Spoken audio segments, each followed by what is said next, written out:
They were teenagers, 18, 19, 20 years old, given one mission: fly a plane loaded with explosives, crash into an enemy ship, and die. This was the Kamikaze, Japan's suicide pilots, 4,000 young men who chose death. Or did they? This is the story behind the myth. October 1944. Japan was losing the war desperately. Their navy destroyed, air force decimated, so they created a new weapon: human bombs, pilots who would deliberately crash into American ships. They called them Kamikaze.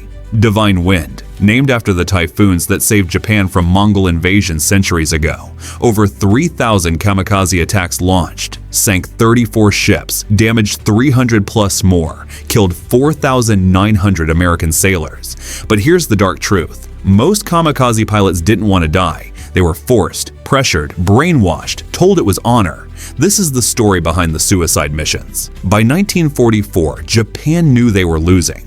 American forces island hopping across the Pacific, closer to Japan every day. Japan's military faced a problem. They lacked experienced pilots, fuel, aircraft, training time, but they had young men and planes, even damaged ones. So Admiral Takejiro Onishi proposed an idea: suicide attacks, load planes with explosives, crash into enemy ships, no need for return fuel, no need for advanced training, just point and crash, one pilot, one plane, one ship.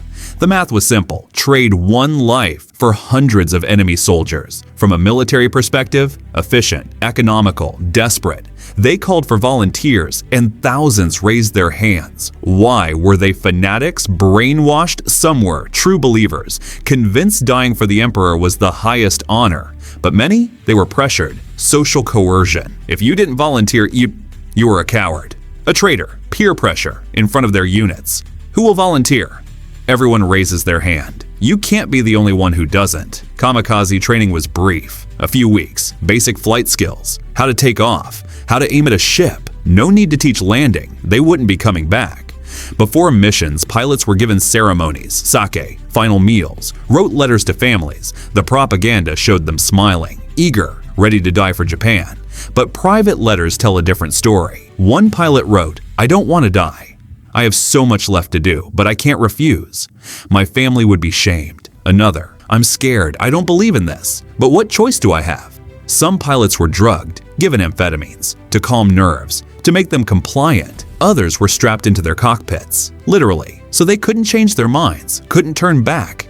And here's the darkest part. Some did try to turn back. Mechanical failure, lost the target, returned to base. They were shamed, called cowards. Some were executed, others sent on another mission, this time with an escort, to make sure they crashed. By war's end, 4,000 kamikaze pilots died, 3,860 confirmed.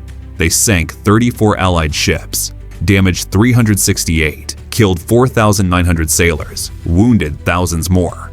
From a military perspective, effective, terrifying. American sailors feared kamikaze more than anything else, but from a human perspective, tragic, wasteful, a generation of young men thrown away. After the war, Japan struggled with the kamikaze legacy. Were they heroes or victims? Some Japanese still honor them. Yasukuni Shrine, where kamikaze pilots are enshrined. Controversy to this day. Others say they were exploited, used, thrown away by military leaders who sent boys to die while they survived. Survivors who didn't fly. Many felt guilt. Why did I live?